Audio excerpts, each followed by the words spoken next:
This is lecture 11D for Calculus 2. In this lecture, we're going to look at several important series. The first one will be the geometric series, which is a special case of the power series.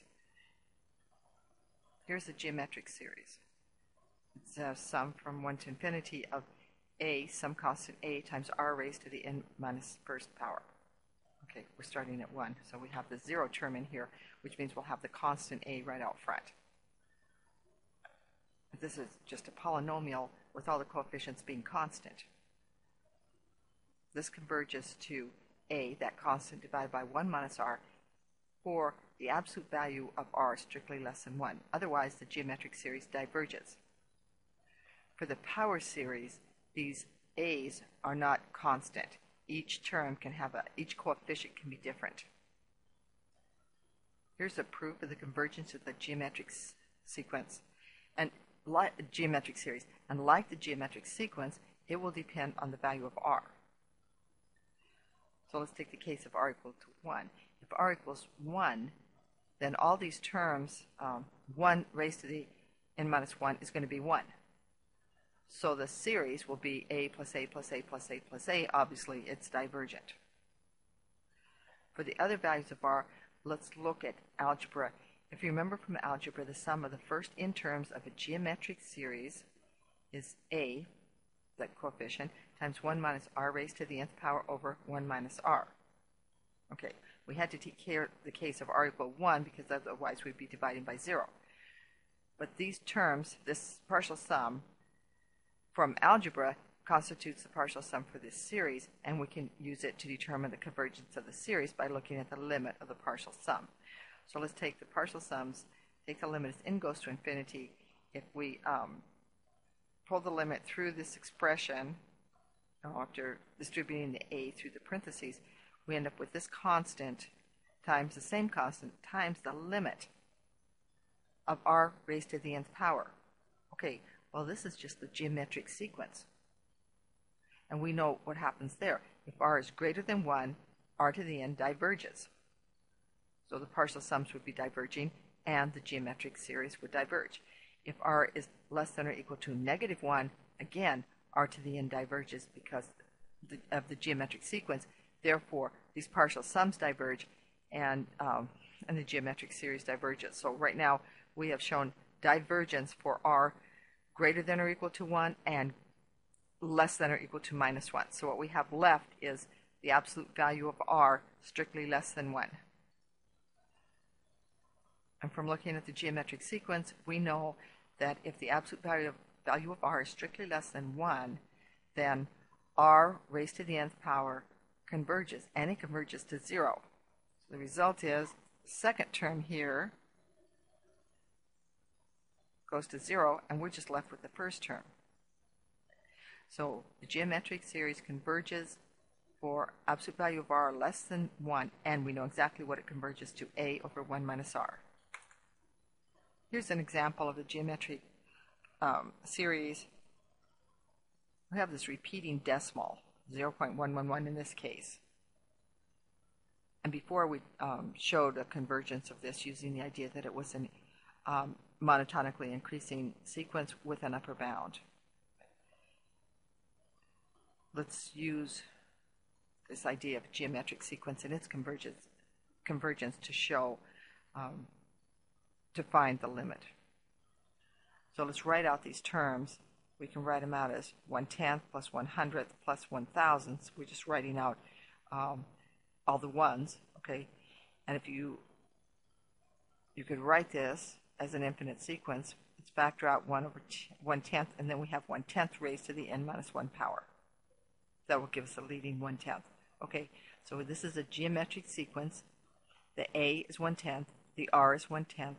Since the absolute value of r, being equal to 0.1, is strictly less than 1, this sequence converges. We know what it converges to.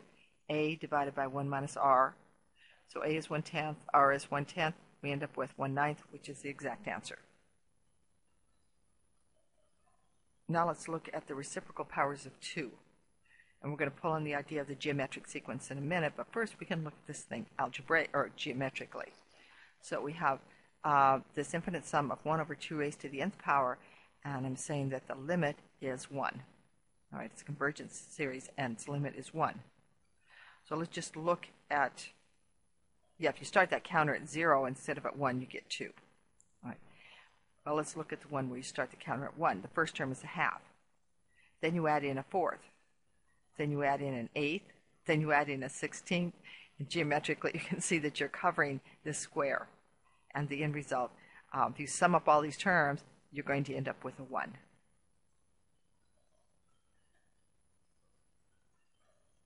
We can look at this algebraically by rewriting this sequence, or the series, as something close to the geometric series. Okay, here's a geometric series. It's r raised to the n minus 1. In this case, r would be 1/2. But because we have the n minus 1 instead of the n terms, okay, let me write this out. The reciprocal powers of 2, we're summing, I'm going to sum from 1 to infinity of 1 over 2 to the n. See, we've got an n here. Let's look at a geometric sequence where r is 1/2. But then we would have this raised to the n minus 1 power. We'll end up with one more term, and that term will be a 1. All right, so remember that. Okay, here r is 1/2, so it converges. And we know what it converges to. A, which in this case is 1, divided by 1 minus r, and that's 2. Right. But what do we have? The difference between our reciprocating powers of 2 and this geometric sequence that we constructed that's similar to it was the presence of this leading term of 1. So here's our result for the geometric sequence. That was 2. This would be the same thing minus that first term, 1, and so it's 1. And so algebraically we got the same result. Let's look a little bit more at some geometric patterns. These are very interesting. This is the coach snowflake. Here's how it's constructed. You start with this equilateral triangle here. Let me get the pen. So it's an equilateral triangle. Let's say all the sides are equal to 1. For the first iteration, you go down a third of the way down. It's right here. Right. You take this little third section and you pull it up. And that creates this part right here. Then you have to join it back to the figure by adding this section. So you do that to all the sides. That's your first iteration. Second iteration, you do the same thing again to all the sides. So here's one side, here's another side, this side, this side, this side, this side. Right, and it starts getting complicated very fast. You can continue doing that. It has an interesting result. The result is that the perimeter of the snowflake approaches infinity. Approaches infinity. In other words, it's diverging. But the area inside of the snowflake remains finite. So we have to prove that the perimeter diverges, but that the area converges. So we're going to do that right here. Let's look at the perimeters. All right. The sides were all equal to 1. So the first perimeter was 3. Now, when we raised up that middle section, it's as though, and then we had to drop a line down. That line that we dropped down was equal to 1/3 of the length of that section. So, in other words, a new section would be 4/3. But there's 3 of them, so we multiply by 3. Okay, the new side. I'm talking here. Okay, the first time it's 1, 1, 1, and so that's where you get the 3. The second time, let's just blow this side up here. You have 1/3 of that length, then you have 1/3, and then you have 1/3. So there's your original side all broken up. But now you have to add in this little section here, which is equal to 1/3. That's where you get the 4/3. But that happened to every side. This one, and this one. That's where the 3 comes from. All right. Now, if you continue this pattern with this reasoning, you end up with this. These are the perimeters for each iteration. 3, then 3 times 4 over 3, then 3 times 4 over 3 squared, then 3 times 4 over 3 cubed. All right. This is a geometric sequence. R is 4/3. R is greater than 1, so we know it diverges. This perimeter is going to infinity. Now we're going to look at the areas. Okay, so we're looking at the areas of these triangles. Um, Now the equilateral triangle has an area of square root of 3 over 4 times the length of the side squared. Okay. Each iteration adds another equilateral triangle. So the first one, all the sides were of length 1. Okay, so that would be, you could find the area then as square root of 3 over 4. Now when you do the second iteration, the length of the sides becomes 1/3, right? And the number of new triangles you add is 3. So if you keep working on this, look at the number of triangles. Next time you're going to have the number of triangles is 3 times 4, then it's 3 times 4 squared, 2 times 4 cubed, 2 times 4 to the n minus 2, where in general for the nth iteration. So let's look at the total area. The total area would be that inside triangle, which is square root of 3 over 4. Then all those little new triangles, okay, taking those areas and then continuing, we end up with this sequence, or the series rather, k equal 2 to n. This is for the nth iteration of 3 times 4 raised to the k minus 2. That's the number of new triangles. And then here we have the square root of 3 over 4 times that side squared. And the side is 1 over 3 raised to the k minus 1. And I'm giving you all these. I don't expect that you would follow this here in a lecture, but I'm just trying to point out the important things. But I know if you look up proofs for this Coach Snowflake, which is interesting, you'll see some of it, or you'll see part of the proof, or they skip steps. So hopefully I've put all the steps here and you could follow them. So now we looked for the total area of the nth iteration, and I'm going to rearrange it a little bit because I can pull some terms out. The 3 root 3 divided by 4 can come out in front of that series. Right now it's a finite series because it's the nth iteration. So let's rearrange this a little bit more. See, we have 4 raised to the k minus 2, and we're divided by 3 squared raised to the k minus 1. All right, we can take that square, and we can pull out a 3 from a 1/9 from underneath it because that's just a constant, and then we can write this as 4 over 9 raised to the k minus 2. Okay, so you can follow these steps to get here, I think. This is, now this series here is a geometric series. R is 4 over 9, which is less than 1, so it's going to converge. I know it's going to, what it will converge to will be 1 over 1 minus r. See, the coefficient is 1, r is 4 over 9, and I get 9 over 9 minus 4. So now we can take the limit of the area of the snowflake. What I did here was go ahead and, lost my pen.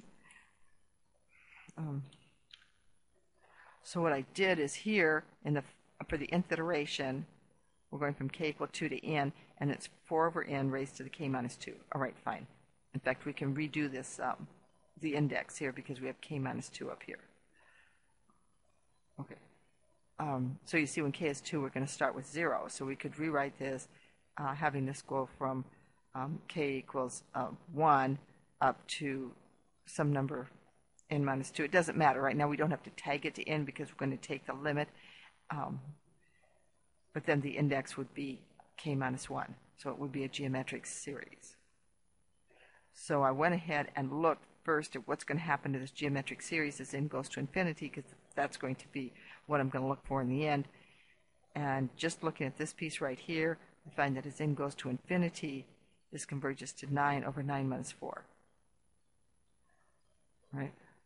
Or 1 over 1 minus 4/9. And so here is that limit. Remember, we had some leading terms, square root of 3 over 2, and we had all this, 3 root 3 over 36. Here's that 3 root 3 over 36, and here is that limit of the geometric series. And this is finite. So the area inside of that Coach snowflake is finite, but the perimeter is infinite. And here is the area, 2 root 3 over 5. So hopefully I put all the steps here. If you ever want to reconstruct this proof for the perimeter in the area of the Coach snowflake, I think I have all the steps here in a nice order so that you'll be able to go over this proof again. Now let's look at the P series, which is just the sum over the P sequence, and this will include the harmonic sequence, of course. So here's the P series, 1 over n raised to the P. It converges if P is greater than 1. Remember that these sequence converge for p strictly greater than 0, but the series converges for p greater than 1. Otherwise, it diverges. Now, the harmonic series, for the harmonic series p is equal to 1, well, in this case, when I sum up all those terms, we find that it diverges, right? Because here we have, we require p strictly greater than 1. The harmonic series doesn't fall in that category, and it's divergent. That's not the result we expected because the harmonic sequence was so nicely convergent. The proof for the convergence and divergence of the harmonic, of the p series depends on the integral test. Remember, you have an improper integral. I'm going to integrate this, or I'm going to integrate the corresponding real function, which would be 1 over x raised to the p, from 1 to infinity, okay? And this is an improper integral. You have to treat that properly by replacing the infinity with a constant b, and then taking the limit as b goes to infinity. We can show that if p is equal to 1, we have 1 over x, which would be the log, evaluating the limits with the log of b minus the log of 1. Of course, the log of 1 is 0, but as b goes to infinity, natural log goes to infinity, so this diverges. If p is not 1, okay, then we'll go ahead and use the power law here, right? And now we're taking the limit, and we have the limit of 1 over 1 minus p times the limit of 1 over some value b raised to the p minus 1. We're taking the limit as b goes to infinity. And now if p is less than 1, then the integral diverges. Right, so if p is less than 1, then this becomes b raised to the 1 minus p, which of course is going to go to infinity as b goes to infinity. If p is strictly greater than 1, then this integral converges, right? And it converges to 1 over p minus 1. So the convergence and divergence of this integral extends to what we've done here, because we've done the integral, so we can use it to determine the convergence and divergence of the p series. So if p is strictly greater than 1, the p series diverges. If p, no, it converges. I have to correct that.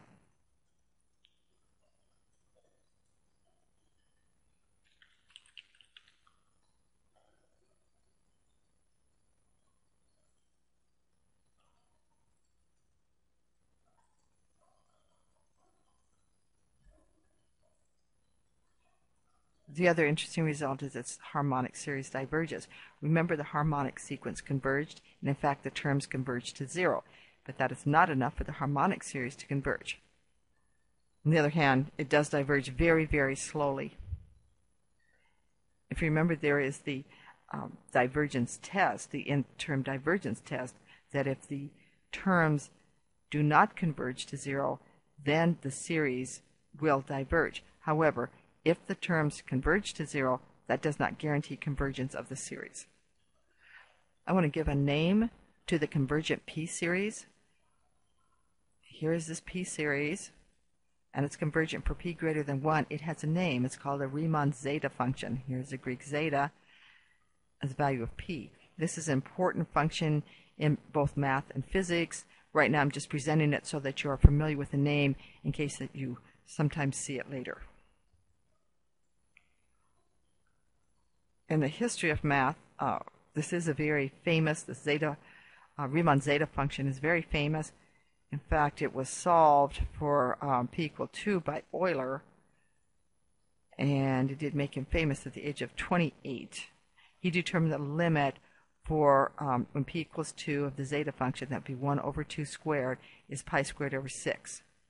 There's several other values of p that have closed form solutions. When p is 4, it's pi to the 4th over 90, and when p is 6, it's pi to the 6th over 945. Zeta to the 2/3 occurs in physics. Now the last one we're going to look at here, oh no, we'll look at the telescoping also. But the next to the last one is the alternating harmonic series, the alternating p series and the alternating harmonic series.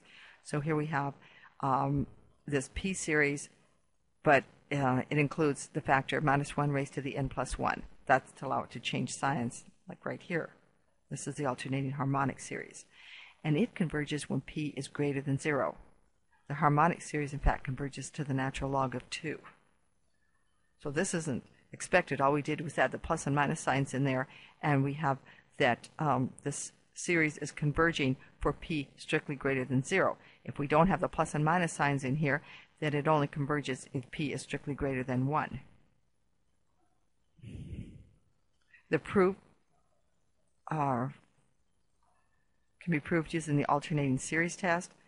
If you remember, the alternating series test says that an alternating series is convergent if all of the terms, I mean, we've of course factored out the sign business here, if all the terms are positive, okay, if it is an increasing sequence, okay, and each term is greater than the previous one, if the limit, no, I'm sorry, if it's less than the previous one, if the limit is 0, all right, and that holds as long as p is greater than 0. So the alternating p series converges for p greater than 0, and as I mentioned before, the non-alternating p series converges only for p strictly greater than 1. So you have this harmonic series, which occurs frequently, and if it's non-alternating, it doesn't converge. If it's alternating, it does converge. So this alternating harmonic series is an example of conditional convergence. In conditional convergence, the series converges, but if you take the absolute value of the terms, it doesn't converge. And so this is an example of that conditional convergence. Here's a telescoping series, 1 over n times n plus 1, and it converges to 1.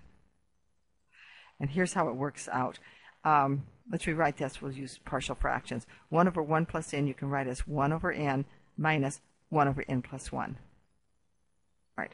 So now when you start writing out the terms, then you can start, here's the first term, when n equals 1 is 1 minus 1/2. The next term is 1/2 minus 1/3. Then it's 1/3 minus 1/4. Well, if you look at the terms here, these terms cancel, these terms cancel, these terms cancel, etc., etc. Okay, well, then you have the partial sum is equal to 1 minus 1 over n plus 1. These actually cancel, not in the limit, they cancel here. Okay, so you end up with 1 minus 1 over n plus 1. Take the limit, this goes to 0. The telescoping series converges to 1.